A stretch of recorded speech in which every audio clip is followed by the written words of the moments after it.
So I think I was hoping to start out by kind of hearing from you guys. What activism tactics have you found to be the most successful in putting pressure on the fracking industry and your local and national governments, and why do you think those strategies have been effective? Well, I would start off by saying what hasn't been effective. Okay. More to the point. Pretty much everything has been ineffective. And I mean, I'm serious. We've tried an awful lot of different things. The most successful doesn't really mean much when you're fighting fracking and something that's so heinous and life-sapping. I think we have little mini successes and we celebrate them because we need to, otherwise we go stark raving mad. But in truth, we are being bulldozed across the planet. And I think we need to rethink what we have done. And so maybe revisiting what we have done that maybe has had this tiny little bit of a success here and there, but sort of then wiping those things out that we have been doing because they're really not successful. We could have millions of people in the street and we still wouldn't be successful. So that's what I would like to talk about more. And not to be a total downer about it, but I think all my activist friends, we're all feeling the same way. Spring is here. We're a little more rejuvenated, but boy, we're feeling awfully crushed. And I live in New York State, which is the supposedly unfracked state in New York, right next to Vera. I live, 25 miles from Vera as the crow flies, and she's in a war zone. And I'm really in a war zone, although they're not fracking New York itself. The infrastructure is going in willy-nilly all over the place. We have pipelines crisscrossing the state, compressor stations, withdrawing water, waste dumping of radioactive materials in our landfills, and brine spreading on our roads, and gas storage terminals going in everywhere. So silica sand being imported and blowing around in the air. So we say we're not fracked in New York, and we're so proud of ourselves for holding it off, but we're really not. I mean, we're kidding ourselves. So there, I started it off on a really fun, but I think we all feel this despair, this terror. So let's talk about what we have done, the little bit of success we've had, and why we probably need to try something new. Well, I think the situation in the UK is a bit different, to be honest, because here the industry is still in its infancy, and so what we've been doing a lot, like Frack Off More, the national organization, is using a strategy from Australia called Lock the Gate, where you effectively get communities, you create community-led resistance around the fracking industry, and people do it in different ways. We've had community blockades going on. It's definitely caused public opinion to change and not support fracking as much. We've had recently rig occupations, which really cost not just the companies a lot of money, but also, again, gets it back in the news. People are kind of wondering, should we do this, should we not? Greenpeace here started a strategy, because the land rights here are very different than they are in the States. In the States, the Queen owns all the mineral rights. However, you still are supposed to get the landowner's right to drill underneath their land.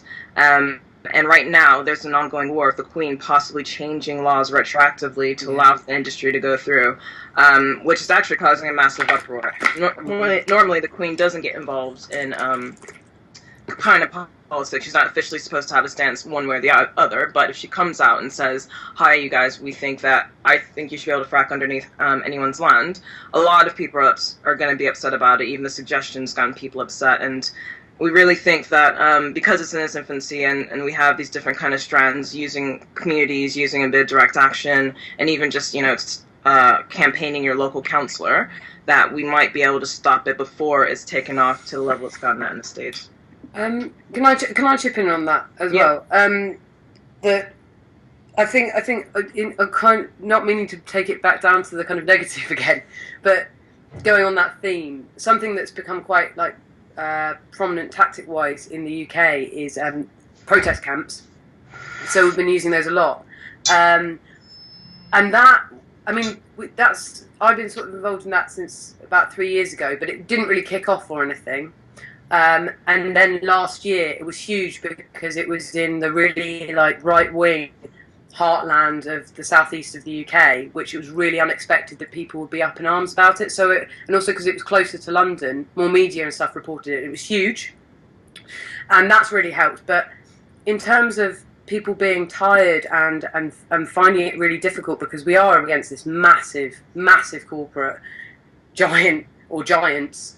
I think really, like in the north of England, there's been a camp there since, I'm going to get this wrong, but basically since October last year, and they're finding it really, really difficult, because the main thing that they do to stop the trucks is to slowly walk them in. But the police brutality there has been really, really bad.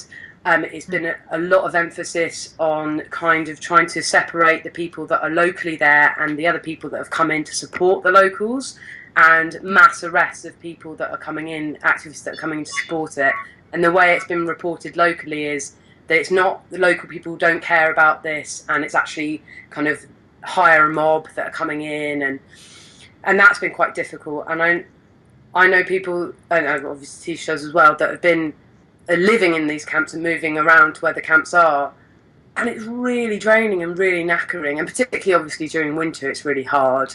But I feel like the camps are really good because it means that people are there and it's a good presence, but is it sustainable in the long term in terms of just our energy? Actually, probably it isn't. But what do we do on from there? I'm not sure. That's a conversation that we need to have. But yeah, that's my sort of 2 cents on that.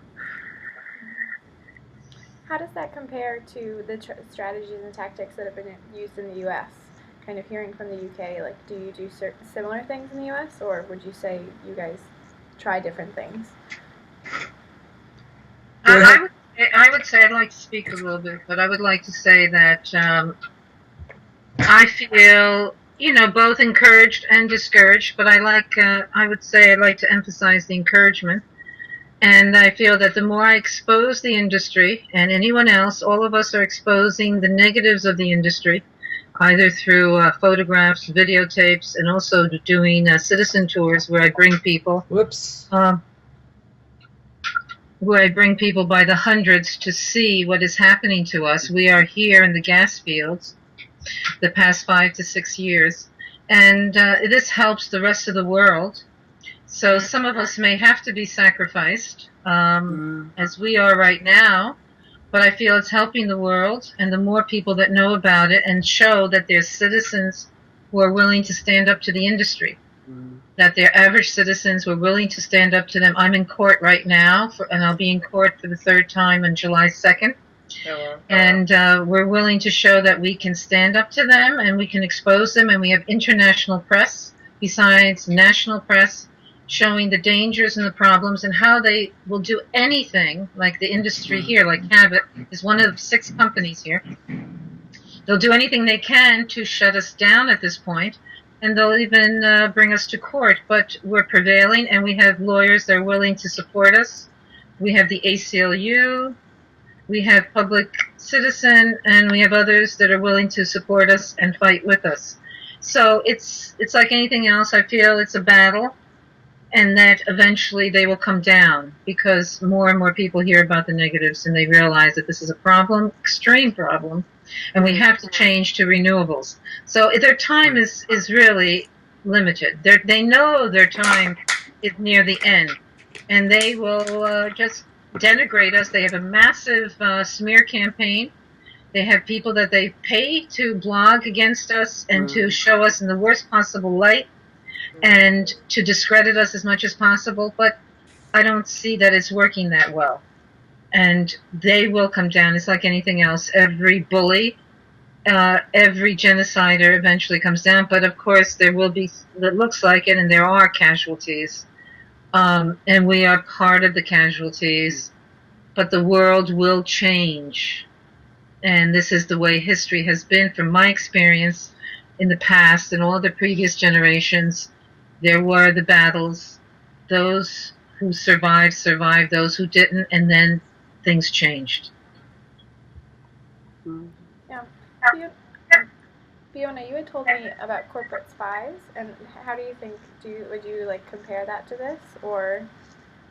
Oh, I think it's definitely. I think both. Everyone here has experienced that. People from the corporations trying to infiltrate groups, and the fact that people are posing as what you mentioned earlier, Vera, just now, in fact, of people being paid to blog pro-fracking that are actually industry people, that are PR people are being paid. I think it's a really big problem. It's just it's how do we deal with that, you know, and how do we safeguard ourselves and protect ourselves, and whether that was something that you guys had experience of. We do actually. There are infiltrators, and there are. I mean, Vera's been to hundreds and hundreds of town meetings where there are people from the industry who are in many cases paid to come. Recently, we've been having pipeline hearings on 2 pipelines that are going in through our area, and the union organizers. So you know, it's like here the big thing is jobs versus the environment. That's the way the industry plays it. It's jobs, jobs, jobs, jobs, jobs, and that's all you hear. Pennsylvania is a great example of the fact that there have not been the thousands of jobs promised. In fact, the number of unemployed in Pennsylvania, I think, is actually higher than it was before fracking started. Isn't that right, Vera? Yes, it is, yeah, and it's higher since the beginning of fracking. It went down a little bit, you know, the unemployment rate, and now it's up again. And so that's the game they play.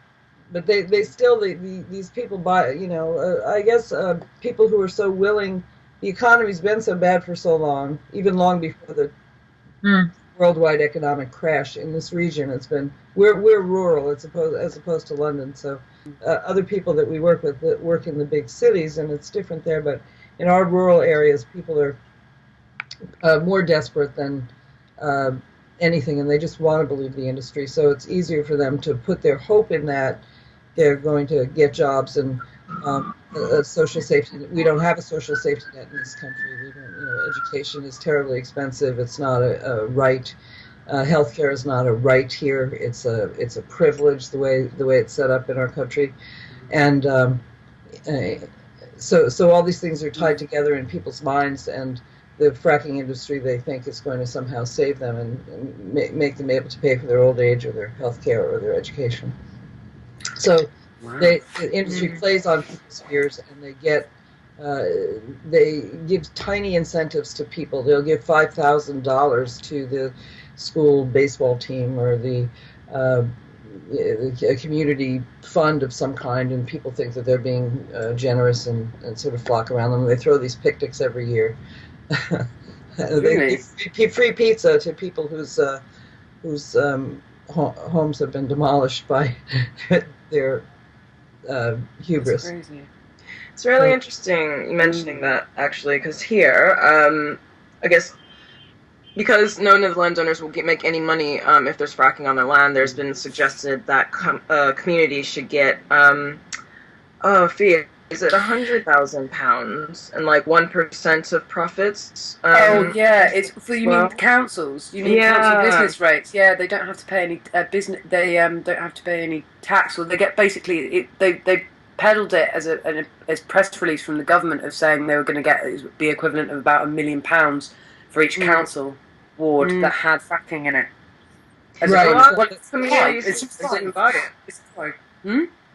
Well, remember, the community's here. Most people just thought it was a bribe, and they're like, well, if this is so great, why do you have to basically pay us off for us to take it, you know? So it's really interesting how I guess, that was the spin that kind of happened here, but, you know, what's happening in the States, it just seems to be slightly different. It's just quite interesting to hear how different communities have viewed this kind of bribing system. Are the jobs, I mean, they're touting jobs. Well, the jobs is a big argument. Massive argument, particularly in Lancashire and Manchester, because since the recession, and as you said before, they're just industry. That there used to be mining towns and stuff, and the industry's died, and they've been ghost towns anyway. And it's the idea that you're going to bring industry back and you're going to bring jobs, and it's exactly as you said. You know, people want to believe it so much that they try and ignore the dangers, and it's not until something really bad happens and the rig is just there and people start getting sick or there are earthquakes that people actually go, wait, I don't want this. People want to believe it so much. The The other argument, I don't know, Tish, say I'm wrong on this, but the other thing that I've sort of become aware of recently with this whole thing in Ukraine and Russia, and it might be the same in the States as well, about this need for energy security and need to not rely on Eastern Europe, and for fracking will be the holy grail of that. Exactly. Do you guys, is that something that's being like a message for you guys as well? Like, or yes, the holy grail. I call it the second coming of Jesus. Apropos for Easter weekend. Jesus, and it's in the form of a rig. Yeah, that's what they're telling us. And it's harder here because a lot of the landowners here own the mineral rights, so they're getting money directly to them for the rights and then for royalties. But they were starting to get a lot of discouragement there because the royalty rates are falling. The money is not coming in like they thought. It's coming in smaller amounts. And there's lawsuits against some of the gas companies for taking out a lot of production costs and reducing the rates of the royalties tremendously. So all these things are happening to show the industry in a darker light, in a negative light. Mm-hmm. So we really have to emphasize jobs for renewables. We have to show that renewables can replace this fossil fuel, and that it needs to stay in the ground. Like Maura says, it has to stay in the ground. It shouldn't be let out. And we can do the same thing with renewables by giving people jobs and clean energy and independence. Yeah. Two of you actually suggested we talk about how do you engage local citizens to stand up to the government, to stand up to these industry companies, and also just to get involved in nonviolent activism. And how, what have you done, or what has been successful or not successful in kind of developing community organizations? You have to have a lot of self-confidence, I feel. Awareness and self-confidence to be able to stand up to what people consider the giant or the Goliath and the multi-billion-dollar industry. And I'm afraid to say that I guess a lot of people don't have that confidence. They're fearful, they're insecure on many levels, so then they can't feel that they can do this, because most of them say to me, oh, you can't do anything. Even the doctor in our hospital, our new hospital that Cabot gave $2 million to, which is only about 2% of the value of the hospital, the doctor just told one of our residents, there's nothing you can do. You can't fight him. You just take the money and move. You can't fight him. And that's a doctor who you would think might have a little more self-confidence than the average citizen, has more education, supposedly, than the average citizen. And that's kind of the attitude that we see a lot. So all we can do is try and encourage people and talk to them and meet them and say, you can do it. I always tell them, you can do it. Remember David? I like using a little bit the biblical thing, because they like the biblical. David got rid of Goliath, remember, and he was just a little guy, and he got that little slingshot with one little rock and got rid of the big bad bully. So you can do it too, all you Bible believers here, because they claim they love the Bible here. You can do it. Just be a nice little David. And so I like to give them that story. I tell them, get out there and show how you feel. And they're afraid of the bad press. They're afraid about being maligned. They see what happens to me and others. We get ripped apart and made fun of and called names. And so they're afraid of that happening. Their neighbors going against them because, I keep encouraging them to even sue their neighbors. Nobody has sued their neighbors yet. I mean, I find that flabbergasting. If I have to sue anybody out here, it's not going to just be the gas company. It will be the neighbors that have the gas drilling on their property. And when I ask the other ones, will you sue your neighbor? Oh, no, I can't do that. I can't sue my neighbor. They got the gas drilling right on there, right on their properties. They said yes. They're not saying no. They didn't stop them. They didn't throw their bodies in front of them like you Europeans do. You do a great job. We don't have many that throw their bodies in front of the machinery. And that tie themselves up, actually crucifixion style, tie yourself to the rig. We don't have many of those, right? Or any to speak of. And these people don't even want to sue their neighbors. I mean, that to me is it's crazy, isn't it? We should point out that the United States is a rather litigious society, so lawsuits are very common here. Yeah, I know. I was going to say the idea of suing my neighbour is really like that's different. That's really different. But I mean, but within you guys' culture, that's not different at all. That's an obvious step for people to take, isn't it? That Right, makes a lot of sense. right, and so litigious here, but they still won't even sue their neighbors yet. I'm waiting for the first lawsuit because I always tell these guys, listen, you let the rig on your property, right? You better save half of your royalties at least because you're going to need it in the lawsuits because it's going to go out to the lawsuits from your neighbors. And your name is on the entrance of the gate. Their name of the landowners on there besides the gas company. So I see both of your names. It means you both need to be sued. Well, I will point out here, however, there have been lawsuits in the other direction. We have in New York State, people are suing both the state and their neighbors or their communities that have banned fracking, which is one of the tactics we've taken here. Throughout New York State, we have 167 communities that have banned fracking within their. It was the way they worked to use what we call home rule, which is actually an old British law. We discovered that the communities were not legally able to tell the frackers how to do their business. They couldn't regulate it within their boundaries, but they could ban it entirely. So this was a great discovery by two local lawyers here that has worked so far. It's now in the third round of judicial appeals, but so far it's been working. And it's the biggest tactic that New York has used, and other states are now picking up on this. But what I wanted to say in response to what Vera was saying was that now a group of this has been challenged in court, the ban on fracking, but two lawsuits that have been challenged and are now in the third stages are one was a woman who was suing her community for banning fracking because she wasn't able to get money off fracking that she thought she deserved. She's had quite a lot of land. She's a farmer, and then the other was suing this community and the state. So anyway, so far so good. We have these wonderful pro bono attorneys who are working on our behalf in New York State too, but they are the only two of attorneys that we've been able to find in the whole state of New York who are willing to jump on this issue.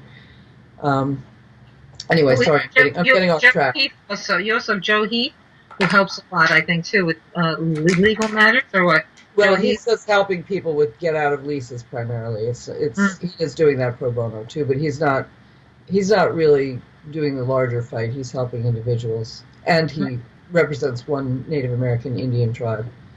How does that compare to the UK? What do you guys think? Like the legal means is something that's been used in like the US. How does that compare to tactics in the UK? I think it's something that people have been exploring. I went to because I don't know a lot about environmental law at all, and I went to a workshop about it, and there were some local anti-fracking groups there as well.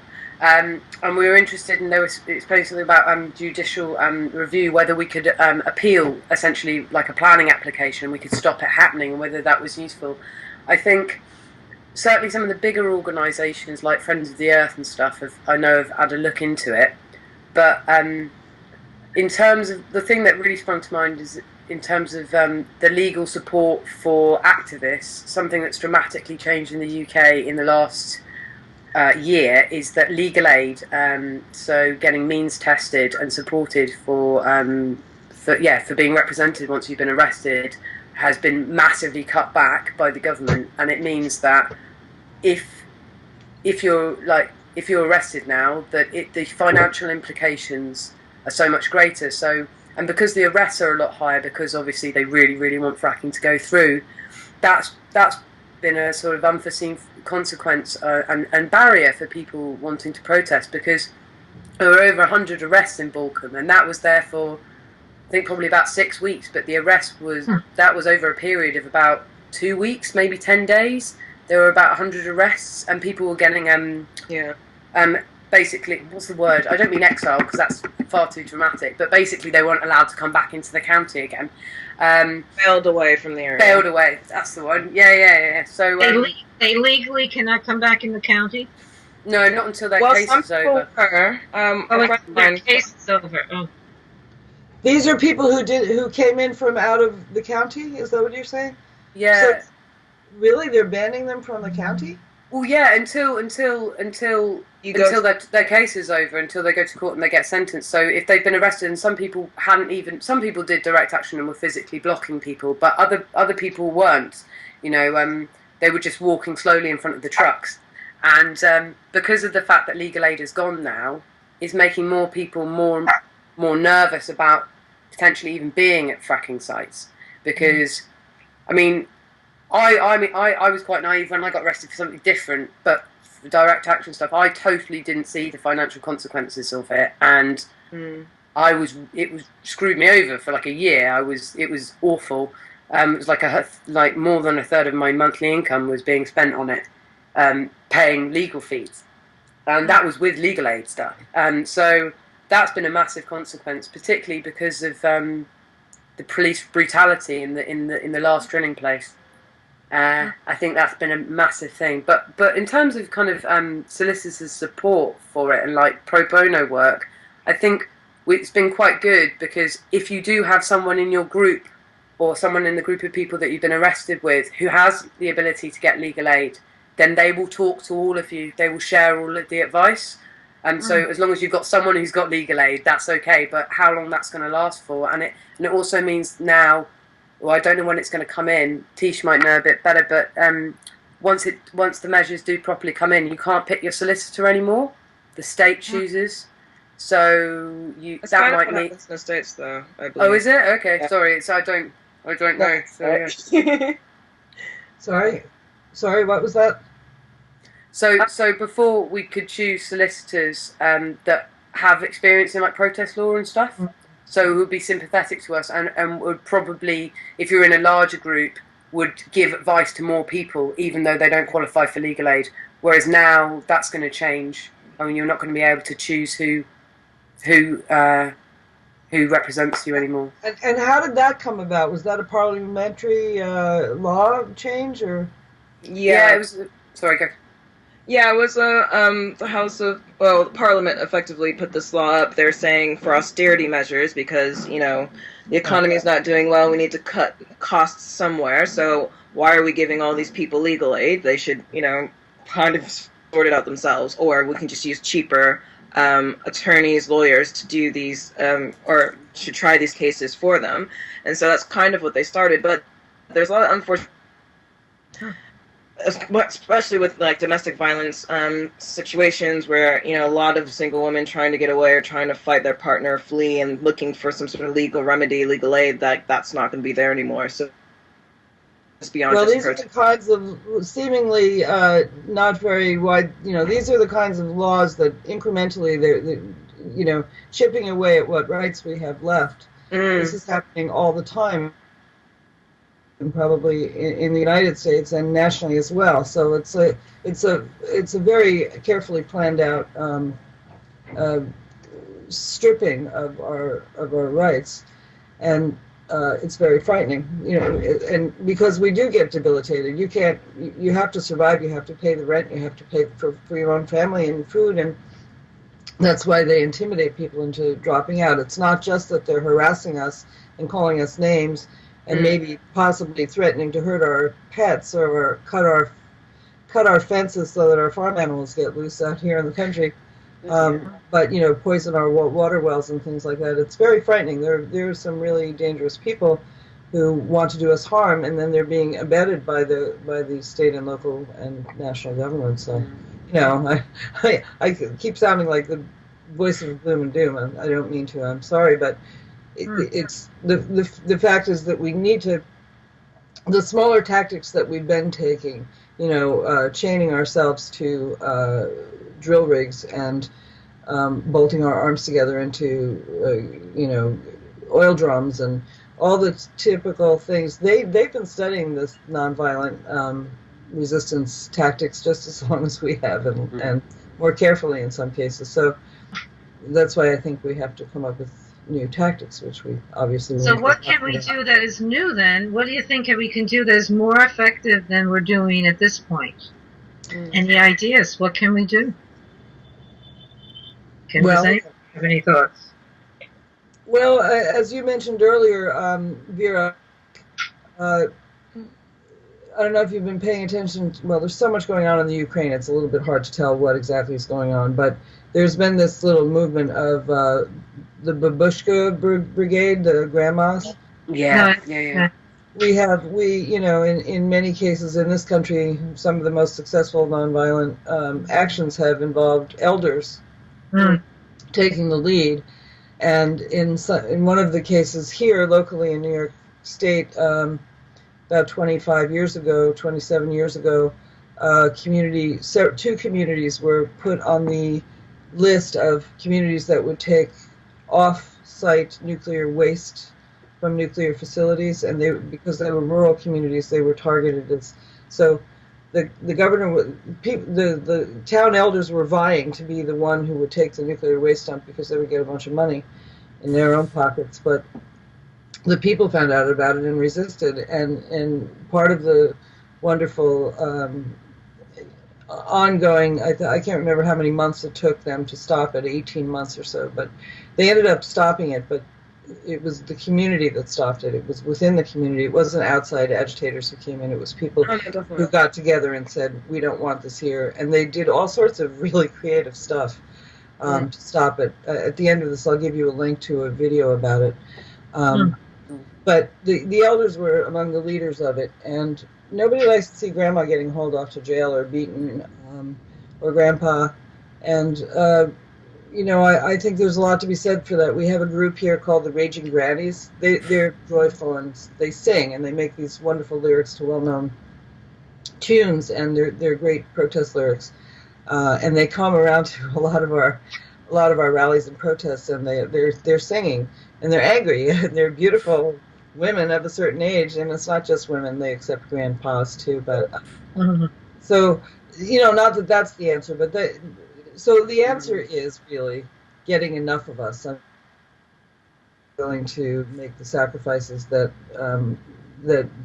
Fiona was talking about. But how you can't sacrifice your family's health and well-being to be an activist. So finding support from good organizations, but that's the old-fashioned way of organizing. Is you build a movement slowly.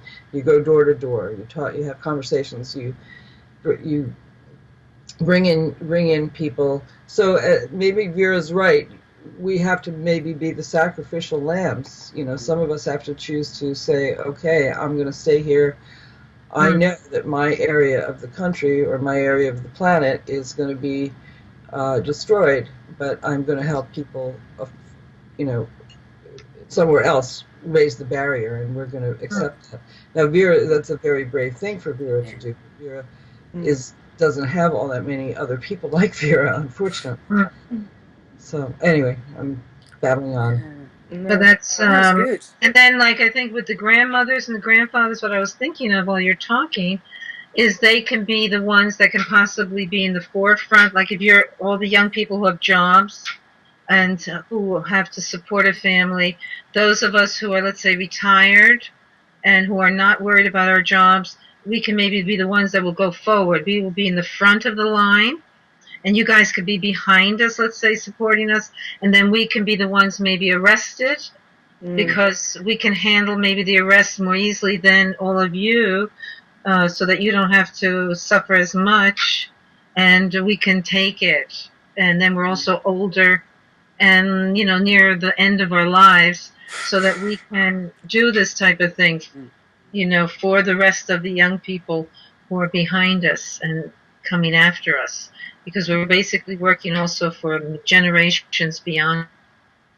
I work at a university. That's my day job, and I always thought that would be great to partner young people because it's their future. Yeah, and they get it. Most young people in their teens and early 20s get it, that they're the ones who are going to be left holding the bag with climate disruption and really, really severe hardship that they're going. We all know on this call that they're going to be experiencing. So partnering with them in this country, they can't afford to go to college anyway. They might as well drop out and join a movement. But I was at a meeting the other day at a town meeting, a county meeting, where the legislature is just chomping at the bit to expand the landfill, double the size of it, and double the amount of drill cuttings, radioactive, highly toxic drill cuttings from fracking. And which landfill is that? Chemung County landfill, and and in that room there were we had packed 50 people, and they never get more than 5 or 6 people at this meeting. 21 people got up and spoke, and I know most of those people in that room, and a good better than 10%, better than 15% of them have cancer. So I said environmental cancers mostly. And I said to some of them afterward, maybe we should just get, a cancer survivors group of people who have environmental cancers. And my own family's been hit very hard with various environmental cancers. And many of them are in Ireland, which has been sort of a dump for the UK, no offense. Yeah, but, no, it has. It's fair. So, so cancer survivors, I think, have a very powerful message. They have people with environmental cancers, whether they got it from smoking or secondhand smoke or working in a factory or being exposed to toxic materials in their lives, or being in a war zone where there was either Agent Orange or depleted uranium or some other horrible life-shortening thing used. Those people have a powerful message to share about how, those are preventable diseases. Those are all preventable diseases. People shouldn't be getting sick with those diseases at the rates they are. So, and asthma and other environmental respiratory diseases. So, I know. How do we organize people like that? Some people don't want to go public with their illness, and but some do. Some are saying, "Well, good God, I don't have that much time, or I don't know how much time I have left, but I want to do something good with it." So, just some ideas. Yeah, I think that's really true. I think particularly something. I mean, Tisha said earlier about the lock the gate thing, and that one of the big successes of that was knitting nanas, and nanas being against it. And I think it's touching on the fact that it's real people, and it's not the usual suspects. It's not people that maybe people associate with being campaigners and stuff. It's actually real people with real stories about what's happening to their lives, and it makes it much more real to people. I'm saying real so much, but it's true. I think the thing is, we know about climate crisis and disaster, but that still feels like over there for some people. But fracking is real, and it's there, and sometimes people need for the rig to be on their back doorstep. But actually, you guys and lots of other people, and people already in the UK and over Europe, have got rigs already. You're like 5 or 6 years down the line, you're starting to feel the impacts of, you saying that people are already sick, and so actually we should be sharing these stories so that people don't have to have the rig come to their back door before they've woken up. So that's probably saying something that we're already agreeing on, rather than how do we do this. But I mean, in terms of maybe making people feel empowered enough and not scared to come out and say stuff.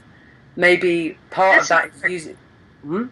Yeah, that's important, to get them empowered.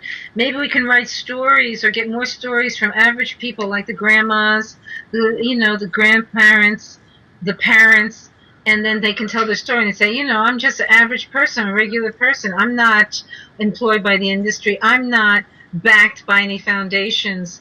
I'm not some kind of a plant in here to make this happen, and get the stories from the communities of these people, and so they can be empowered. They need to see the real people, maybe stories on them. But I think also, just as far as empowering people and getting people more involved in movement building, we had a demonstration in mid-March. It was a march through London that was going to a conference outside where there are lots of companies and the government and financiers getting together to find new ways to frack the UK. And one of the guest speakers we have contact with Vivienne Westwood. And she actually, just having her there speaking brought a lot of people, non-activists, who probably would never have bothered going to a march, didn't really know what fracking was, kind of went to see Vivienne Westwood up close and in person. And it was, I'm sorry? And who is Vivienne Westwood? She's a fashion designer in London. Oh, Yeah, fashion. famous fashion designer.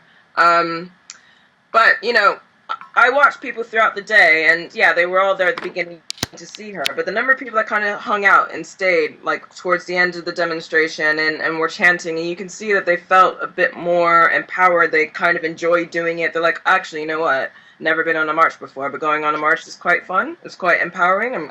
I'm getting my voice heard, and it seemed like a really good opportunity, and I really do think we've, at least made some people feel, I keep saying empowered, but I'm going to say it again, empowered, but also want to come back on another demo. It is a slippery slope using celebrities in way, just because the campaign can get hijacked. They might have some skeletons in their closet. You don't want your entire campaign resting on them, but they can be used really well to spread awareness and hopefully empower more people. Yeah, totally. So we'd have to find people like that who, the public, and see whether they're a celebrity or there's some kind of either a spiritual figure, religious figure, someone that would inspire people, that would say, yeah, I'm here for this. Like today, this afternoon, I'm going to a rally in about an hour from here in Pennsylvania, and Bobby Kennedy Jr. is going to be there to support one of our governors who is running for office. We have several Democrats running, and he's going to be there. So whether he's some kind of icon like that or someone like him, to say he's anti-fracking. So he's going to speak about a moratorium in our state this afternoon. Right. He's going to encourage that. He's going to encourage the stopping of fracking. So someone like that, and if people could admire that person enough, now I don't know if he has that kind of admiration, but if we could find someone that, I don't know, who could we use in our country? Well, Yoko Ono is massively against fracking, and she's been making the ranks or been spreading her. I mean, she did this video, and it's this song "Don't Frack My Mother." It's a folk song that her and her son Sean Lennon wrote, and there are about 20 or 30 different American celebrities, actors, musicians that were singing in that video. I feel like more work could be done to try to encourage them to maybe come to a rally, or find out if one would, like Mark Ruffalo. I think he's supposed to be massively quite anti-fracking. He's very, very active. Yeah, he's been here. Mark's been here. Yoko's been here. Sean's been here. But the mass of people are anti-Yoko, really? And they're not that impressed with maybe Mark either. But Mark is a little better loved, I think. But Yoko, the people are not impressed with. That's interesting. They feel she's too extreme or something, or too bizarre, or too strange. You need someone like a saint-like figure. You need a saint. I don't know. Have any? I know what you mean. And maybe it's. I think maybe what it's about is someone who creates like a bit of clout. People go, I respect that person, so I'm going to believe what they say. So for us, celebrity stuff is really quite important. Not that people go, oh, if it's celebrities believing it, then if it's someone like Yoko Ono, people will believe it. But what might work better is actually, like we were saying about the real stories, and like you were saying about faith leaders as well. People that people go, I respect you, and I respect what you're saying. So I have faith in it. So maybe kind of making some kind of short video of people saying, just having a statement saying, intermixed with people that are actually really feeling the effects of fracking right now, but also spiritual leaders or other people going, this has to stop. The line is here. It cannot go any further. And having a selection of that, and that being shared through like social media and stuff as well. And you can play it at rallies as well. So maybe having something like that you can share with people. But that's we don't have a figure like that yet. No one has stepped forward besides for the ones we mentioned. No one has stepped forward to say, I am concerned about climate change. I'm concerned about the fracking and the fossil fuels, and I'm going to march with you. marched with us, but nobody in the vast culture here, the U.S. culture, whatever, and you got your culture, but whatever's in our culture, to come forward and say, I'm going to march with you, and have a few of them maybe, and we lock hands together, and they are like icons in our culture. It would be something like, but he's dead now, let's say like that actor who played in cowboy shows. What's the famous one with the... John Wayne. John Wayne, like a John Wayne. He would never have stood with us, Vera. No, wouldn't he be pro-fracking, wouldn't he? If he was anti-fracking and he came with his horse, and he came with his guns, and he came and he said, listen, I march with you. That would be something like that we need. You are a dreamer, Vera. I'm thinking of the next John Wayne. That would be amazing. A lot of the difficulty. May I suggest, we were talking about stories, and may I suggest that that's probably why Emily got us on this call, so that she can start helping us get some stories out. Yeah. And I think that discussing potential celebrities is a good idea for a later conversation. I was just about to kind of steer the conversation. I'm kind of curious, the U.S. and the U.K. are kind of at different points in fracking, because you were saying before, I think, Fiona, that the UK, you're just kind of in an exploratory point, where in the US, they're drilling and, moving gas around and all that stuff. How, maybe if you want to talk about it a little bit, if you guys aren't familiar with either side of things, but I'm curious in how that's affected the activism you do, because, on one side, you're fighting something that hasn't quite started yet, and then on the other side, you're fighting something that's really happening in your backyard right now. But, I mean, there are drills in the UK, too, so it's not like it's not happening, it's just happening. And what are we exploring? I'm not clear. What are we exploring with those two thoughts? I'm curious kind of maybe how that's affected how you've organized, and what strategies you've taken. I'm also really curious, we were talking about community organizing a bit before, and I'm curious, how has community organizing developed or contributed to the anti-fracking activism in your area? So I don't know if those can be maybe connected, those two thoughts. I think in the UK, because it is in its infancy, there seems to be a lot more optimism about being able to stop it. I think because we have the lessons of, looking across the pond to the States, seeing what's happened there, we have the foresight to go to people, local communities, the average person, and say, look, fracking has been there for quite a while. This is what, we're seeing is happening. Isn't that really awful? Let's stop it coming here. And so I think it kind of adds to a bit of sense of urgency in stopping it, and really keeps the positivity going that it is just in its infancy. Yes, they might have, well, I think up to this point they wanted to have maybe about 10 different drill sites in the country, and we've actually slowed them down to where they have about 4. So, I mean, we've been doing quite a good job, but... I'm sorry, you only have 4 what? Sorry, 4 sites, actually, Drill sites in the country, and they wanted to have 10. So a lot of the companies are massively delayed, and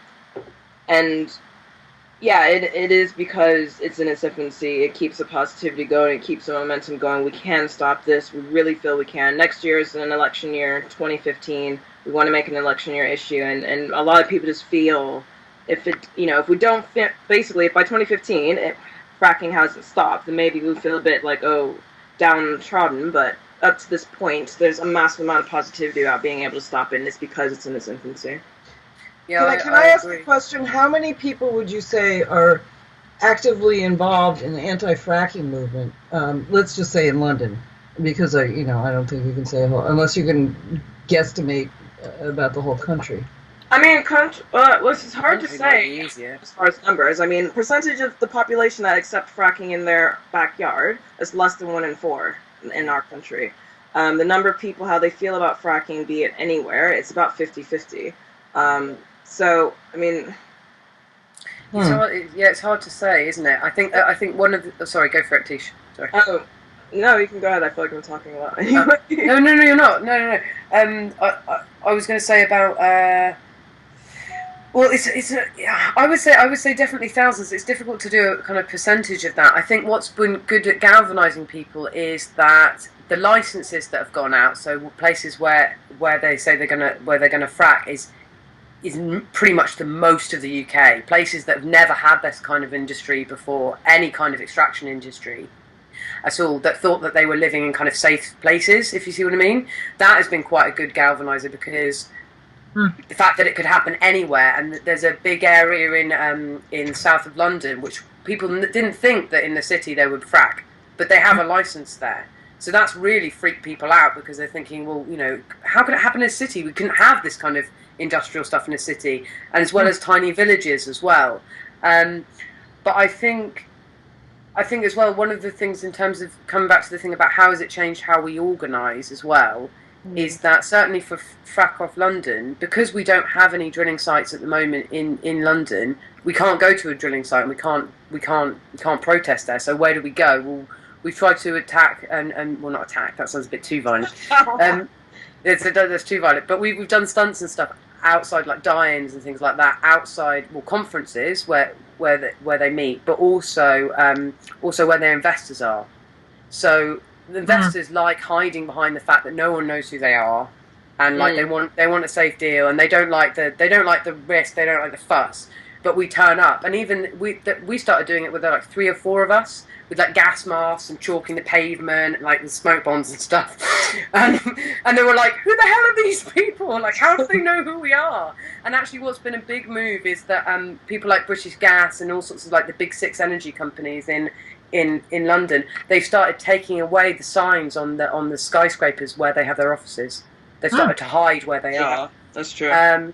So it's changed the way we've done tactics, because we haven't had any like a natural like battleground to go to. We've kind of sought them out to try and embarrass them and expose them, and so people know who they are, because they don't like knowing who they are. So we're trying to put them off investing in it, I guess, because they don't want to have protests and stuff. It's like the animal rights movement. They turn up outside pharmaceutical companies and just make their lives hell until they go, we can't handle this anymore, we're going to pull out. But anyway.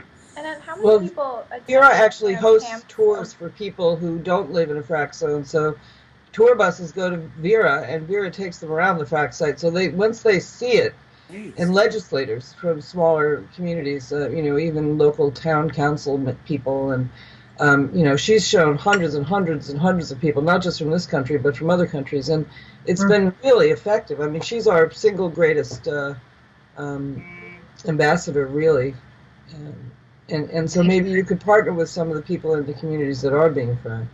That's great. They don't have much fracking. They don't have much fracking to show. Like, we have all kinds of fracking to show. Yeah. And they see how close. Now, how close can they be in the homes in England, in the UK? Do they have like a minimum distance? Like, we have a minimum distance from a home, let's say 500 feet. It was 200 feet or 300 feet. Now it's 500. Do you Emily, have the math? Emily, what's that in meters? Oh gosh, I'm not quite sure. It's about foot. No, I can do foot. Yeah, they would understand. Yeah, I don't know what it is. It's about 200 meters or so, I think. Yeah. So really do you have close. a minimum?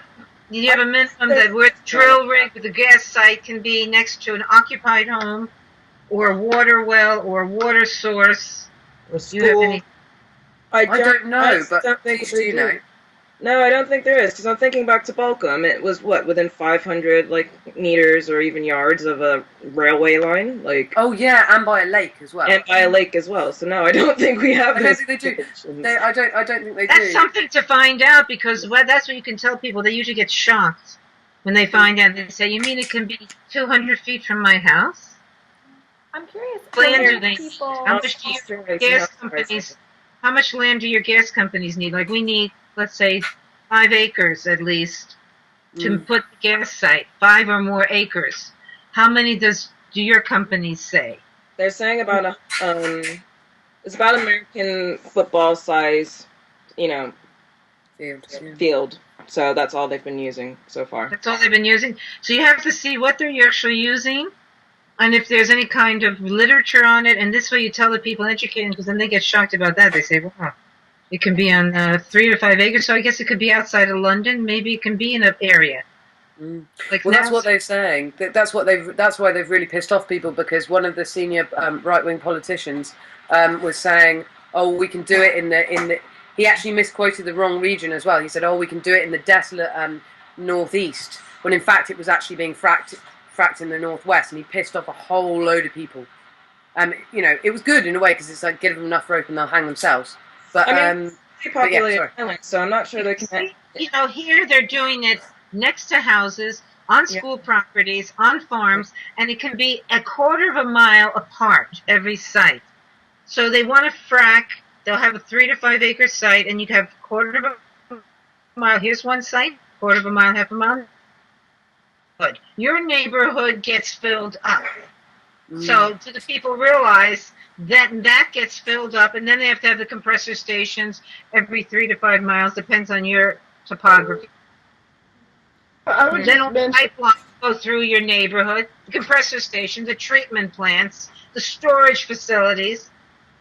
So they have to, you know, if you get that picture out there and show the United States, our neighborhoods, like, you know, you can do a video, I take the neighborhood. You know, I can make you a video, show you, you know, and then take and go through the neighborhood. Say, this is a little village of 1,500 people, and this is what they do in this village, and they want this in every village. So see if the people want this. You say, oh my God, you know, do I want this? In fairness, we draw on examples and stuff. I mean, I would totally welcome more. I'm not saying no to more, but we have to, because people can't visualize it exactly like you're saying. I mean, in Pennsylvania, the industrialization is crazy, like the trucks as well. I mean, I remember seeing a short video when I was just getting to know about fracking, and someone was standing in the street, and there was these huge lorries, like every 10 seconds, just going through. You know, making it. You know, you're having. I was just calling this up again because I remember reading recently that in Nottinghamshire, they're trying to frack on the Royal Ordnance Factory, Ranskill, which was a 5-acre ordnance, munitions, weapons factory, and you know, so the fact that they could even do something like that, and here they're doing it in national and state parks, parkland. It's public land. Seriously. I'm curious. Like they can do it in Hyde Park. Can they do it in Hyde Park in London?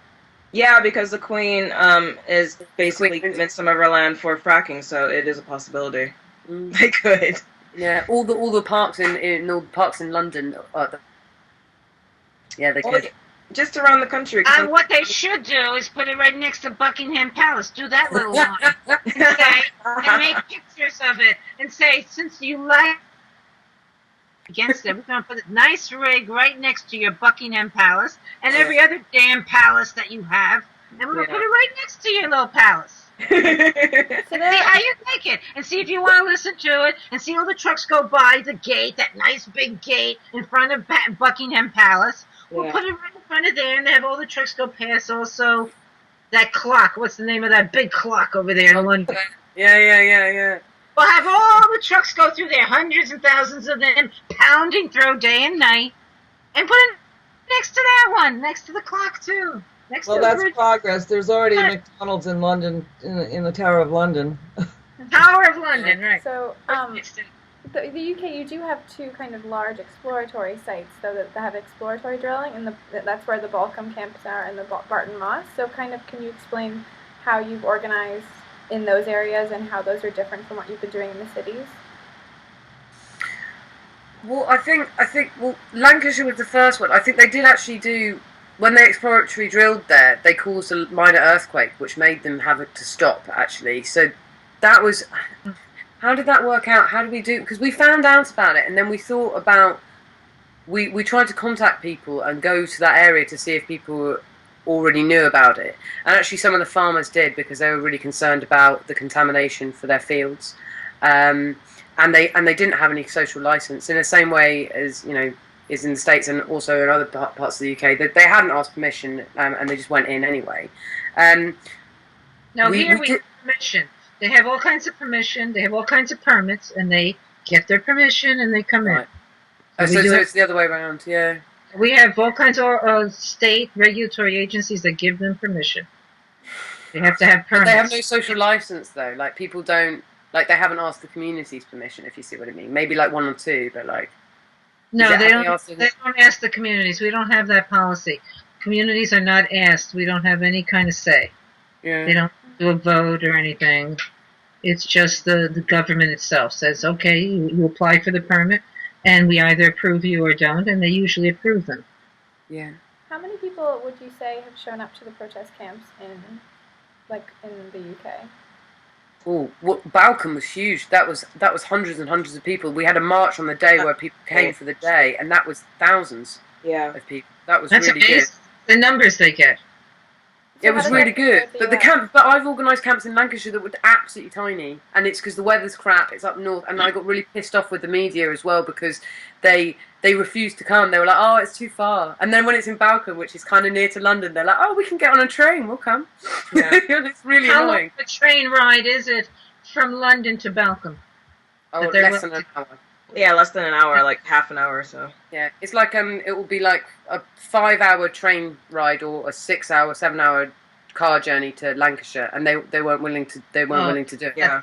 It's far. They weren't willing to do it. So how does that? Oh, sorry.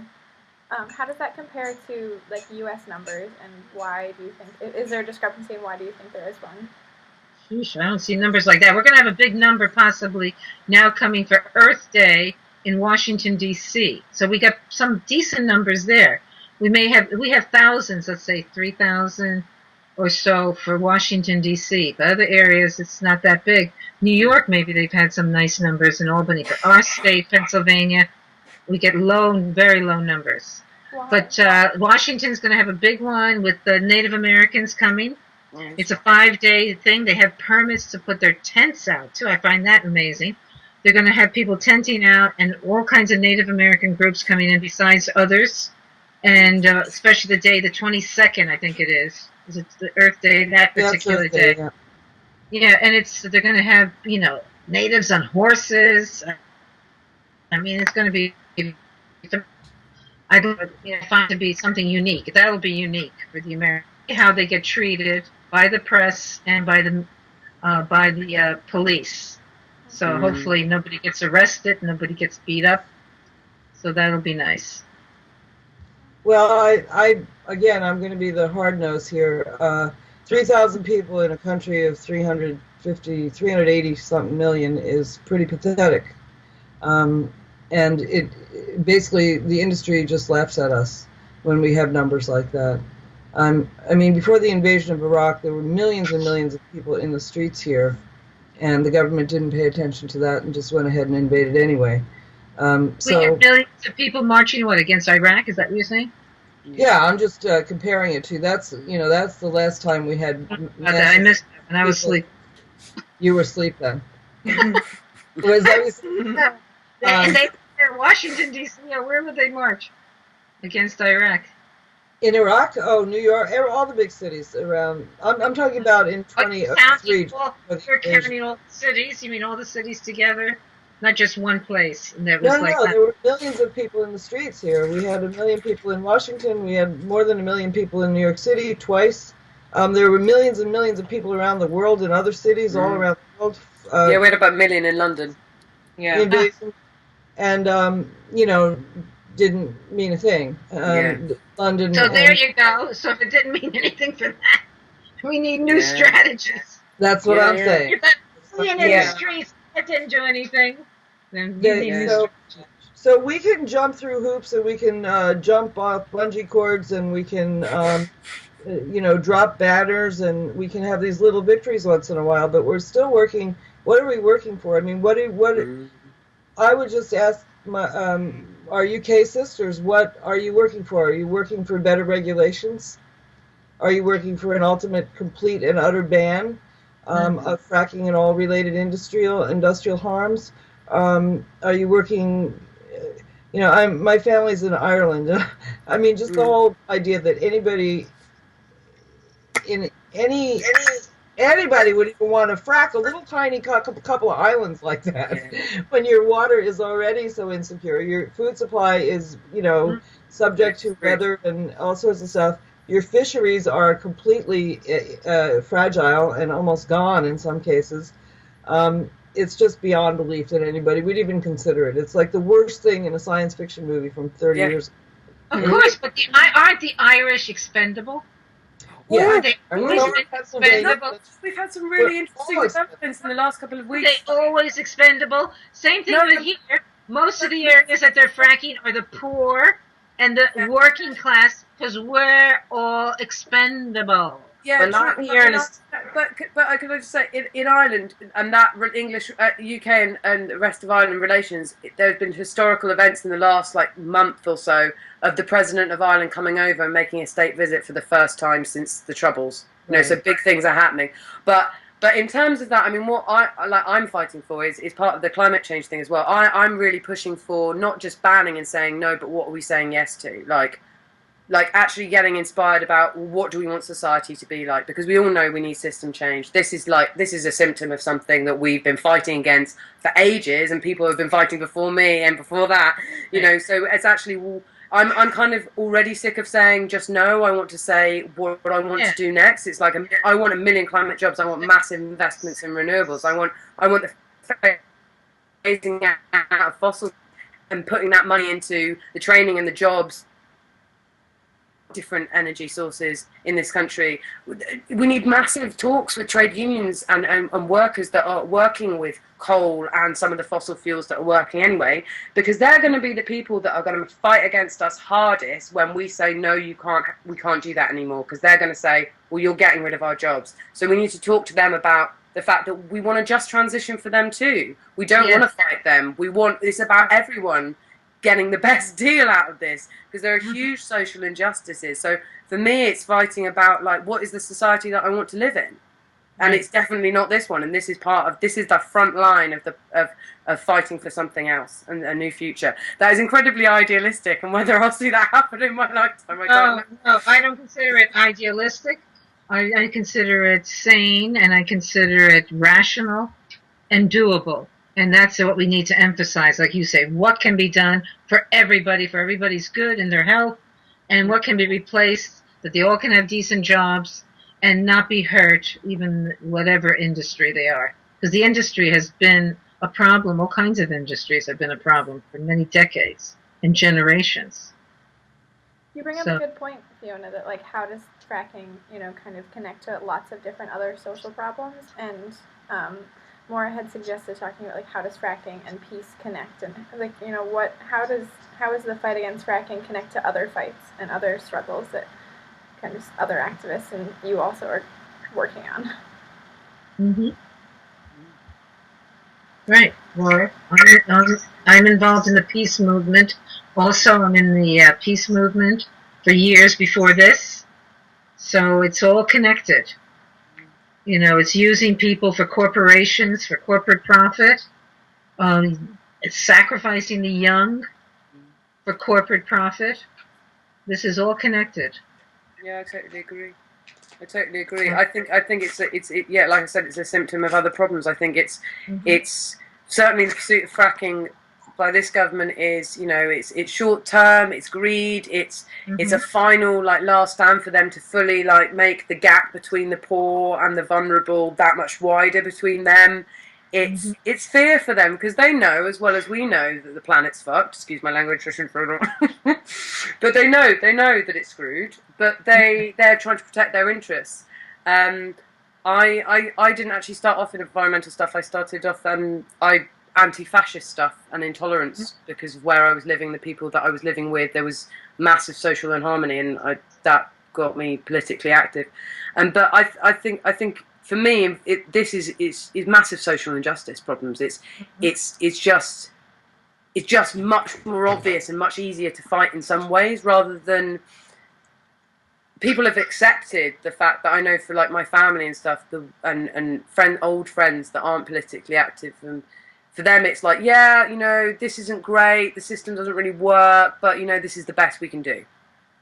And they it's that kind of, this is the best that we can, and actually it's so for me, fracking is very much linked to that kind of fight against apathy as well. This is very tangential, sorry, but yeah. Right. I'll stop now. I've been talking loads. Sorry. No, that's good. It's good, and it's. I see that. I talked to someone yesterday about all the traffic, the damaged roads here, and the attitude was basically, well, this is the way it is. And I said, how do you feel about that, though? This is the way it is, and we just go through it. We just got to go through it. So no protest, no upset. They just say, this is what's next, and then I'll just have to endure it and experience it. So we have that attitude also. The people that can be sacrificed, the people that can experience these things and not protest it. To me, that's amazing. And that's an attitude that's prevalent even before fracking. We just take it. Whatever happens, we're like the long-suffering martyrs. That's a great point, Vera. I think that our biggest charge probably is to give people their courage, or let them find their courage, help them find their courage, because it does take courage to fight back against these unbelievably humongous odds. I mean, the power and the money and the hubris that are against us. We are not people, as you pointed out before, Vera. We are sacrificial lambs, but the rest of the world, especially people of color around the world, in the global south and in the global north, who have been treated as resource colonies for millennia. Now we're feeling it ourselves, especially in our case, in many cases, relatively or quite privileged white Americans are now getting to feel what it's like, and it's not very pleasant. And if we can help people find the courage to fight back in the ways that so many other people have, people who are much, much more oppressed than we are, had much fewer resources than we have managed to fight back over millennia and against gross injustice in losing their lives and losing their homes. And I mean, just the thing that was occupying me most heavily right before fracking, from which I had been hoping to take a break, that came, was Iraq. And I was working with Iraqis who were primarily translators for the U.S. government or the U.S. military, and they were because of their work with the U.S. government, they were being terribly endangered, and in many cases, the people I was working with lost their lives before we were able to get them out, and that's because the U.K. and the U.S. refused to help them and left them there to die, even though they were working for our governments. Shameful things that were done in our name with our taxpayer money. And those people persevere. And now in Iraq, 11 and a half years after the invasion, when the temperatures are rising to 125 degrees, they still don't have electricity because we targeted their human infrastructure. And yet those people are still fighting back. So if they can fight back, we can fight back. We have many more resources, and and there are many of us. We just have to find one another and help us find our courage, because we all have courage. We just have to tap into it. We've been told that we're sheep, that we have to follow, that we have no choice, that the corporations are coming anyway. The government is corrupt. There's nothing I can do about it. Blah, blah, blah, blah, blah. Right. But we on this call know better. So how do we help others tap into what's inside them too? And I think somebody mentioned faith communities. Faith is a good way to start. I mean, and I've appealed to the churches here, and others have appealed to the churches, and the churches are basically doing zero, nada. Timid. They do not want to come forward. The ministers don't want to come forward. They're afraid. There's something going on there. I think it's like in Nazi Germany too. The people were willing to just go along with it. When did they finally start to fight? Even the Iraqis. It might be interesting to see, when did the Iraqis get more involved? Did they have to get no electricity, half of them killed, cancers all over the place, damage beyond belief, and then all of a sudden they mobilize? How much damage do we need before we get the people, the bulk of them, to mobilize? So Iraq might be a study point. When did they start to really come forward and stop just taking it and saying, it's the will of Allah, or like over here, it's the God's will, whatever is meant to be will be. I think we can tap. I think you're right, Vera. But I also think we can tap into massive unrest about austerity, though, that's being felt globally. Because that inspires Occupy in a way that we haven't seen that kind of action before, and certainly like people are. I feel like that very much that sentiment that you had about when will people, what kind of disaster will we need for people to wake up to climate change. I feel like that really, really strongly. And you sometimes kind of will like disasters to happen, even though you don't mean to, just so people will wake up to it. But I think maybe we can tap into something that's really sparks off debate and connected with people that I wouldn't have and groups that I wouldn't have otherwise. Is the fuel poverty issue. So that's real anger about energy prices, and that anger has meant that I've, in a strategy meeting, there are some people that I'd worked with before, so like no dash for gas, so no pursuit of gas and fracking and things. But there were people from housing associations, like that I'd never connected with before, and they're finding it difficult because they're dealing with the casework of dealing with people being evicted, but also dealing with the fact that they can't understand their energy bills, and they're being told by security firms wrongly that they're going to be what's the word I'm looking for, deported and stuff if they don't pay their bills, and crazy stuff, like absolute rubbish, like serious rubbish, and people getting English citizens are going to be deported. Well, it's people who aren't English, like British UK citizens, but they don't have the right to say that though. They don't have the right to say that though, because but also breaking into people's properties and installing meters. Yeah, that happens all the time, and so it freaks people out. It's breaking the entry, but they can do it, and no one really stands up to it. So, but the issue around trying to like trace it back is there's already a lot of anger. A lot of anger being felt, but I think we need to be there channeling it and saying, well, what's the alternative? Yeah.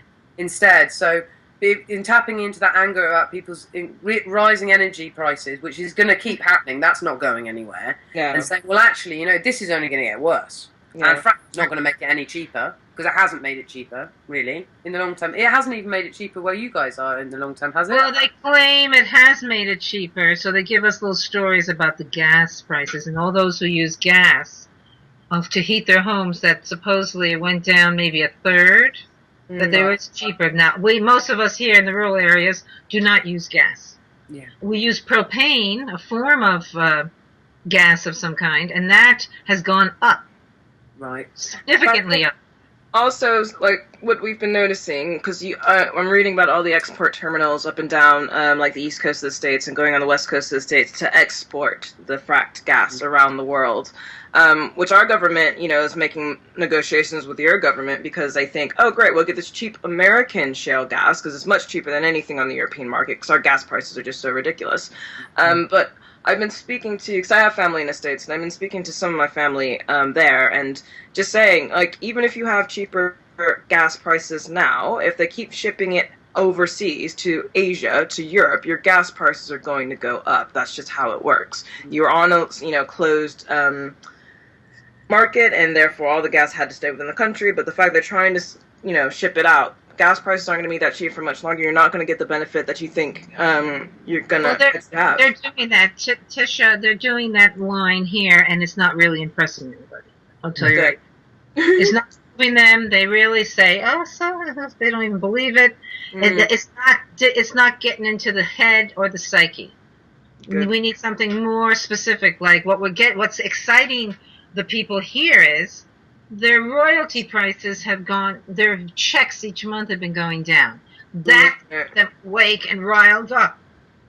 Right. So what about house prices? Monetary, and it has to be specific in their pocketbook per month that they see. Something money has changed. And then all of a sudden they get like, oh my God, my check is less. And they come to a rally, and now they're starting to call the gas companies liars. They're taking out all these production costs. We will sue them, and they'll be part of it. All of a sudden, they woke up. Something like that. Yeah. So it can't be nebulous. It can't be futuristic. It has to be now in the pocketbook, and it has to be money, because money seems to get them excited.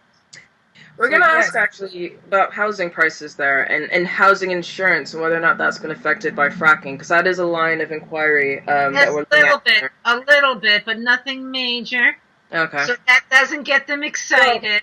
Well, that's so at least one, no, two Nationwide and another large insurance company refused to issue insurance to homes No. that are fracking. No, Mhm. I went to my Nationwide office, asked my little Nationwide agent who I have insurance with, and they denied it left and right. So that They said, no, announcement no, no, we're still insuring all these people. It's not correct. Not correct here. It's still not happening. It's not a reality. And when I go to the offices, they're like, forget it. It has no relevance. So that has no meaning for us. Because here, quite a few companies have said, they've been back and forth. They initially said, no, we won't. And they said, well, we might. Well, they're not really sure because it's such a new kind of process coming here. But that has gotten quite a few homeowners really concerned about it. Like, for no reason, like, they're kind of like, yeah, we don't care about the environment. We don't care about possible water contamination, blah, blah, blah. Ooh, my housing price might be affected, or my housing insurance might be affected. Let me take a look at this. So it's just something that we were exploring, but it's interesting to hear it's not really been an issue. Well, I just say last year Nationwide issued a statement saying they weren't going to be insuring, and two of our local lenders in New York State have their not banks, credit unions, which is not a bank. It's it's more of a populist we've sort got of credit bank. unions. We have credit unions. We have credit unions, yeah. So they have said that they would not lend to homes that were within a certain distance of fracking, but there isn't any fracking in New York State right now anyway, so it's kind of a moot point. When you come here, we don't hear that here. Nobody's announcing that here. Nobody's saying that in Pennsylvania. And yet there have been abandoned homes in Pennsylvania. There have been homes that have been abandoned because the people can't live there anymore. Very minuscule. Not enough. They have not. And what's the abandonment? They just left the house. They still own it. A lot of those things are played up by New Yorkers, but when you come here, the reality is not the same. Well, so, I happen to know two people who abandoned their homes and moved here. Where? Like where? Well, in New York? South of you. No, in Pennsylvania. And who? And they were south of us like where? In my county? No, in the southwest of Pennsylvania. Oh, southwest. So I don't know anything about that. And that's, if it is, it's so minuscule. It makes no impression on the people. Not enough. It's like water going off of your back. Oh yeah. Oh. So can I ask a question about healthcare prices as a result of like illnesses that have been that people have been affected by fracking? Not an issue. I'm just trying to nothing, because they won't even admit to anything being connected. It's not even connected, so there's no issue there, and nobody is really studying it. There's a little bit of study going on, and that's so peripheral, has no impact. Well, PA health clinic would have a lot of stories to tell of illnesses that are pretty much directly related. But again, you can never prove that anything is connected. Huh? It's a baby impact. That's all the way in southwestern Pennsylvania. Nobody pays any attention to it. They have absolutely almost no relevance anywhere else. And they whatever they can show is having no impact at this point.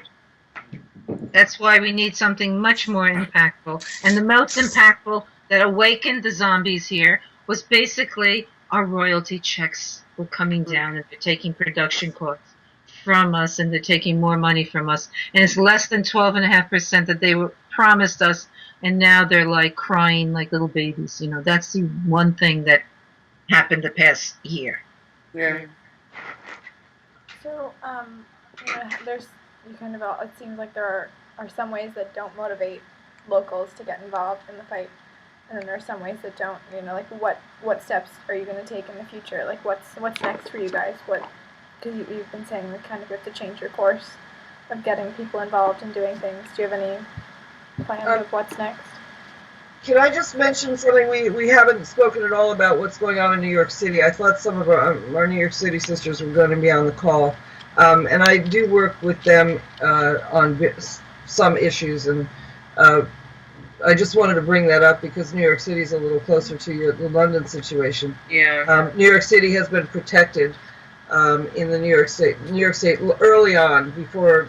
I can't even remember how many years ago now. 4 years ago, passed a law, I guess, saying that New York City's watershed and the only other town or city in the state that was protected is the city of Syracuse.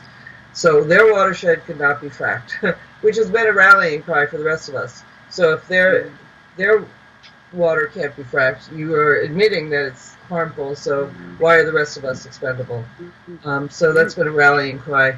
And in New York City, although, as I said, they're not fracking, they are, however, putting pipelines through underneath the river and out off the port, actually into a protected wetland that for years and years and years people fought to make it a wetland, the Rockaways, and out into areas that were terribly badly hit by Hurricane Sandy a year and a half ago. And that didn't make much of an impression. Remember all that? I thought it was going to make a big impression. Hurricane Sandy just like sliced through eastern New Jersey, southern New York City area, and you would think that would have been like, oh my Long God. Long Island, Connecticut. Areas. How much of an impact? To me, it's basically... See, I remember when it happened, I wrote a blog about that and climate change at the time, and I was thinking that it would be a big wake-up call as well. Like, I really did think it, because you're right, it hit, like, really, like, areas that hadn't, I thought it would bring it to the doorstep, but no. Right, and it's New York City, and plus the casino area, Atlantic City, that was sliced through, and I said, wow, this should do it. This is amazing. New York City got hit. What does New York City have to be completely sunk into the ground and disappear like an island, like Atlantis, Atlantis, Lemuria, they disappeared in the... Is that going to finally do it? How do you think... I'm just going to say, folks, I gotta go and get ready, so I'll just be listening, but I'm going to say goodbye. Everybody, blessings, hugs, shalom, peace. It was lovely to meet you. Lovely meeting you. To meet you also, and I'm going to get ready for the next thing. Thank you so much. All right, take care. I'll leave it on, though, because I might listen as I'm puttering around. Okay.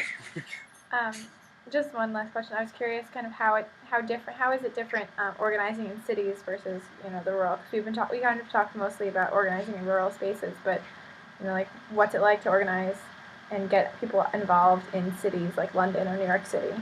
How is it different? What techniques do you use differently? Well, with London, it's easier to do within a rural area or a local community because the communities are more tight-knit, kind of people all know each other already. No, that's not true here. Is that really true there? Yeah, actually, it's quite old school here. I'm speaking obviously from a UK context, but yeah, villages here are very close. Well, pretty much people, they all know each other. And you actually have the rig is going there, and so people can actually see it. There's more of a sense of urgency. They're more willing to work together and campaign around this issue. Whereas in London, it's big cities, millions of people. You don't have a rig nearby. People kind of do and don't really care about environmental issues. Like, it's quite difficult to do to engage people, and a lot of what we do is try to have really fun, creative, interesting protests. When we were on this march I mentioned on the 19th with Vivienne Westwood, it actually was a Fracked Future Carnival. So we had a double-decker bus and like DJs playing on the bus. We were outside the conference. We had a samba band. It was a bit of a song and a bit of a dance. And in some ways, the average passerby might be like, oh, they're just dancing in the street. Like, what's going on? But it actually was a blockade, and people were dressed up as what they felt represented a fracked future. So they either wore dressed up as zombies or ghosts or gas masks or, whatever they wanted to do. They just had free range to be creative. But, really fun, colorful things. It did get people's attention. They want to take a flyer from you, want to find out what's going on, maybe come to the next meeting or the next demo. But yeah, you have to kind of work at getting people's attention in the city. And so, yeah, definitely big, creative, thinking outside the box, slightly non-traditional campaigning has seemed to work for us. Yeah, I agree. I think it's media stunty. It's more thinking about what would make a really good film afterwards, or a really good photo that the press might pick up or people might see and get sort of inspired by. So it's more, I would say it's more kind of, it's much more focused on the sort of arty stuff. Or potentially, like I mentioned earlier about the stunts that we did outside conferences, you know, making it, that was quite dramatic, but probably a bit more on the spiky end in the sense of it wasn't as fun an atmosphere, if you see what I mean. So with people in gas masks and it was dying, so it was meant to be like, it was more, yeah, well, people obviously got freaked out because some people called the police and we had to scarp her, but it was, but yeah, so I suppose for us, I suppose it depends who your targeting is. I think it's harder to find a target, it's harder to find, so that's why we chose investors and conferences. But it's hard to find a focal point if you're operating in the city because you don't have the rig. And it's also more focused on how it looks like rather than a march, which is actually just more about people being together. It's more actually based on thinking about how are people outside of this going to see it. Does that make sense? Yeah, it does to me.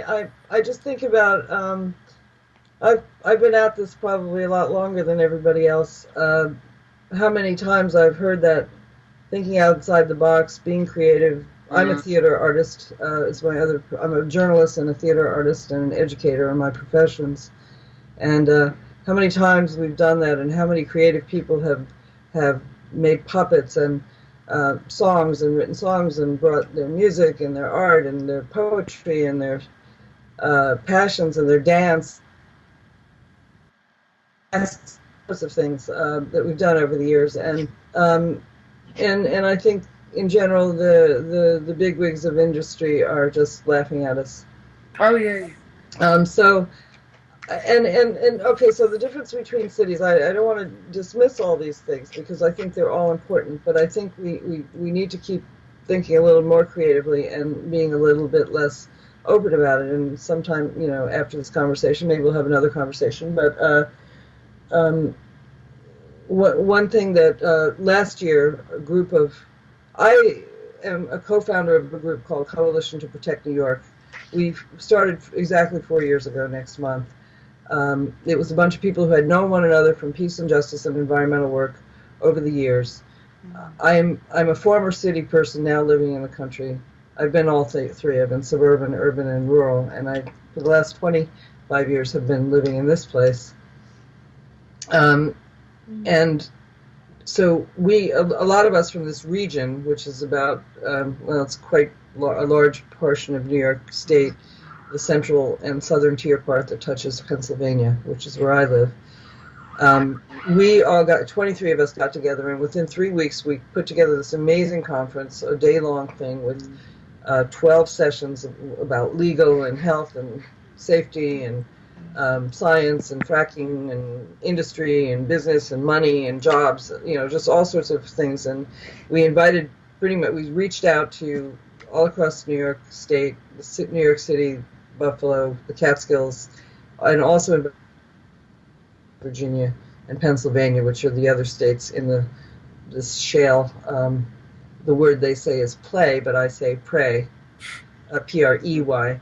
Because play is a nice playful word. They use these words like lagoon and pond for their waste pits and tubs and we need to stop, you know, we use their terminology. But so anyway, we invited all these people and we found out it was a great day, but at the end of the day, we all fractured ourselves because it got to be sort of ego fighting ego.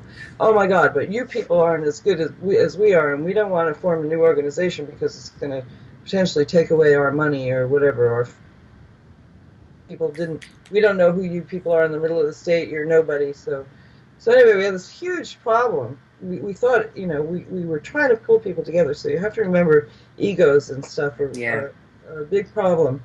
And city people tend to think the country people are stupid, and country people tend to think that city people aren't connected to the nature enough. Or something like that, I don't know, whatever. But there's always some kind of tension. And so it took several years of sort of really working hard to build bridges where we saw that they could be built and to not try where we saw they couldn't be built. And we are deliberately and passionately and devotedly grassroots, which means we don't take money from any foundations or organizations of any kind.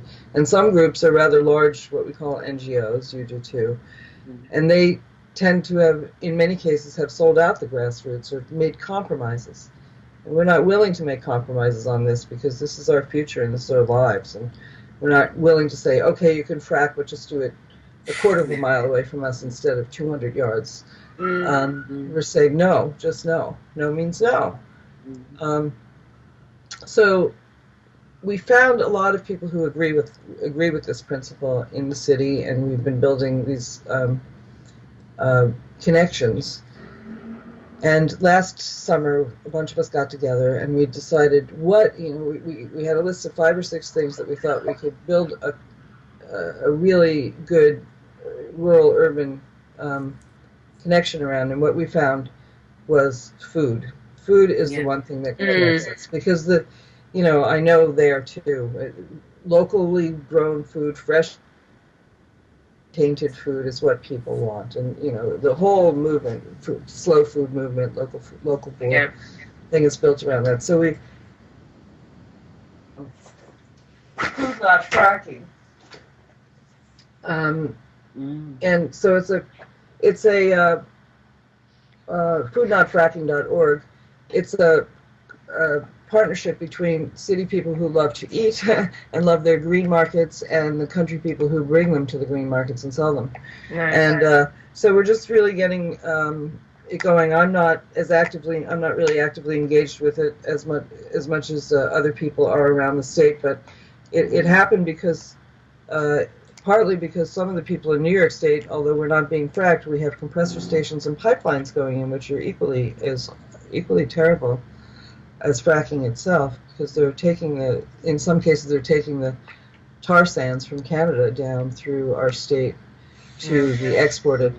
And the Marcellus Shale gas from Pennsylvania is now being piped directly into New York City gas boilers, heating things for flats in the city, and also into their ranges, their cookers.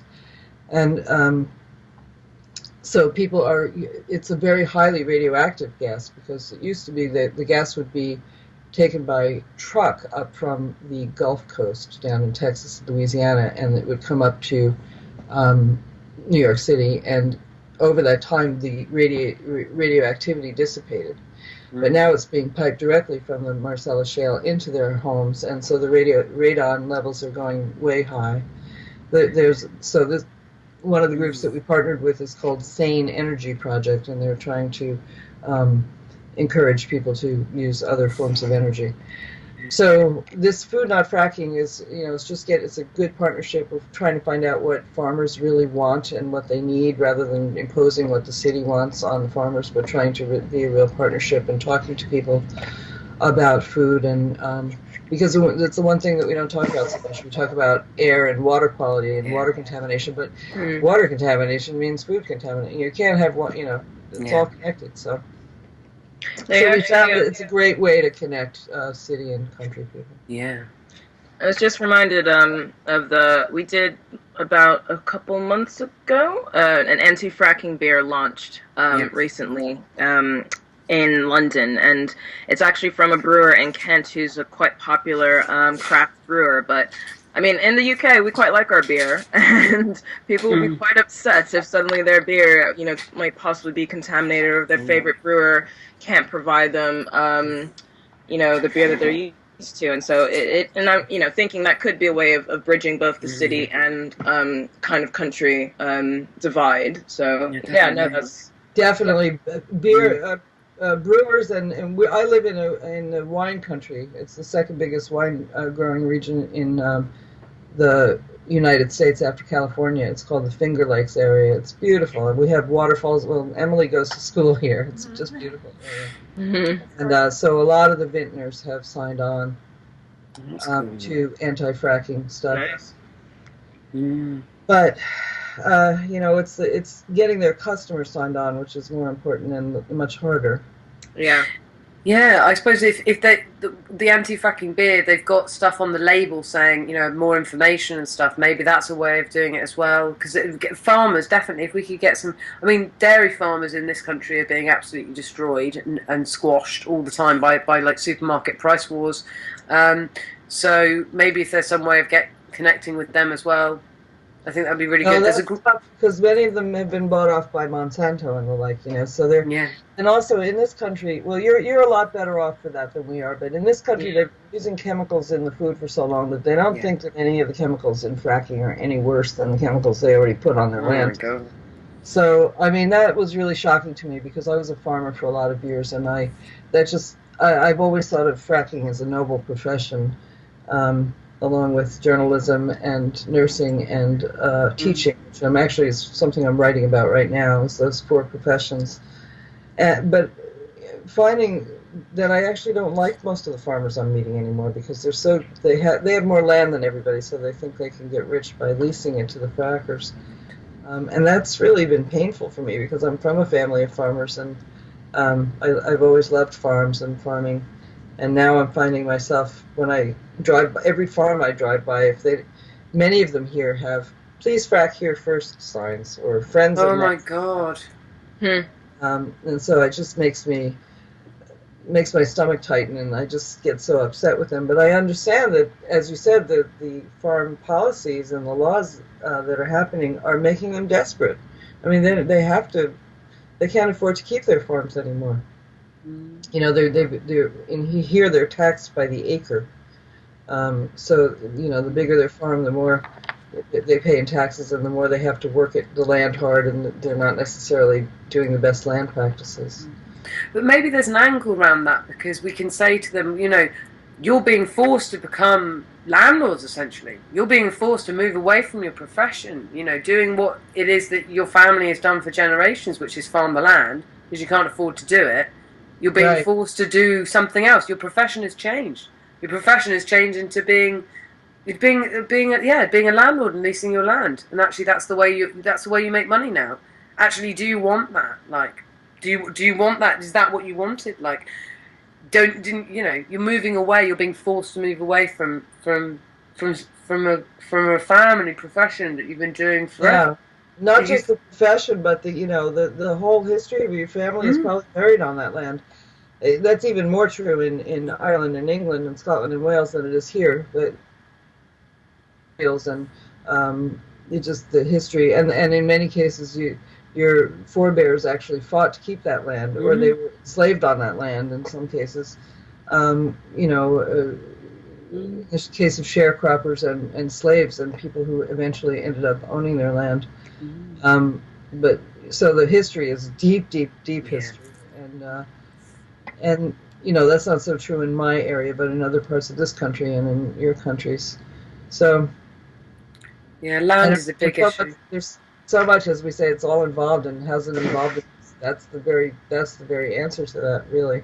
I think peace in our hearts is how we get peace in our world.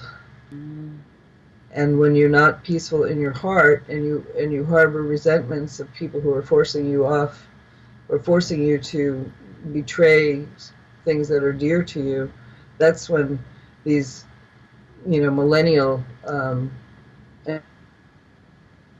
we're just creating them here.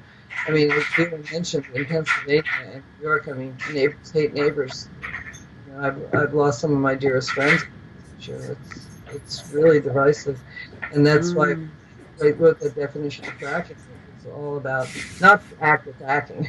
It's the act of fracturing our communities, our families, our health, our air, our water, our future, our legislatures, our media. And we were fracking every aspect of our lives. It's the ultimate example of how our world has been fractured. Climate, all these things tie in, and I think fracking is the perfect sort of poster child, as it were. I agree. I totally agree. I think it's a way for me, certainly, to be able to engage with my family and some of my oldest friends on issues which they haven't wanted to go to before. I mean, part of it's it's this weird thing. You have a mix of hesitance because you don't want to be dogmatic, but then you get to the point where you go, well, right, actually we need to talk this, and you're kind of brimming with it, so you need to talk about it. But actually, fracking has been a lot easier, an easier way of connecting with people. Actually, I don't know why, but it has. It seems to have changed. I think because as well, I think the examples from the States, I think being able to light taps, things that people don't think are physically possible, and I think that certainly helped me in being able to tell stories about it. And I think it's something you said earlier as well. I think it's the realization of, for the first time, that actually all our energy and our kind of resources have come from over there. It's been other people that have been feeling the suffering, and it's actually it's happening here now, and it's happening.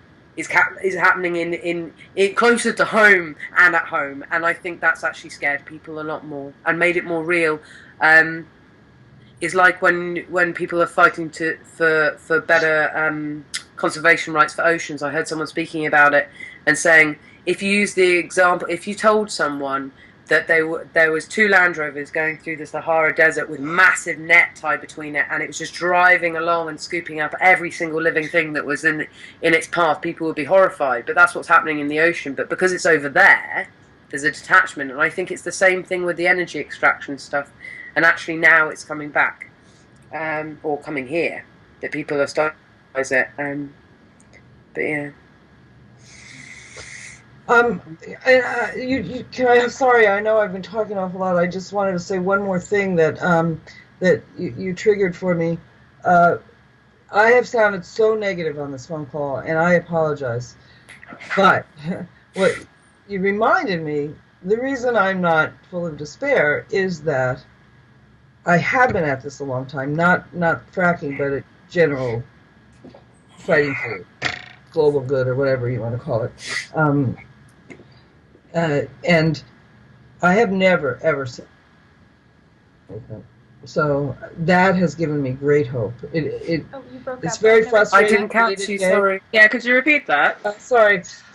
It's very frustrating day to day because I feel like our numbers should be a lot larger than they are by now. But in truth, this other movement I can never remember. And my first thing that I ever really remember getting involved with was I came along at the tail end of the civil rights movement. But the women's movement was still, going strong. I'm sort of the second wave of women who are fighting for equal rights in this country, and we still have a long way to go on that one. But, anti-war movements and everything. This is the biggest one, and I think people are waking up. Of course, it is the biggest one because it's the biggest threat we've ever faced. I mean, people will say that the Cold War was terrible too because two guys with their fingers on the buttons, but that was really. I think everybody knew that wasn't real. But this one is real, and slowly, even the crazy climate change deniers that I live, my neighbors are among them. Even they're becoming marginalized. People know that they're not real. The only other thing that I'd be afraid of is that, as we all mentioned earlier, that everybody is economically terrified and depressed and oppressed, and the people who rise up first may not be the peace-loving, nonviolent, direct action types. So anyway, this for me has been really great, Emily. I have to thank you so much. Thank you so much. Yeah, definitely. Yeah, thank you. This has been great. Yeah. Yeah, I tried to step back and let you guys talk, but it was really amazing to hear you guys speak and all the different struggles you see, but also I love that you ended on a positive note and that you don't despair and there is still hope. But thank you so much for doing this today and taking the time out of your busy lives to discuss with me and with each other. It's really important. Thank you, and I'd love to stay in touch with you all. Yeah, me too. Definitely. Me too, definitely. Yeah. All right. Well, Yeah, it's really great. Really great.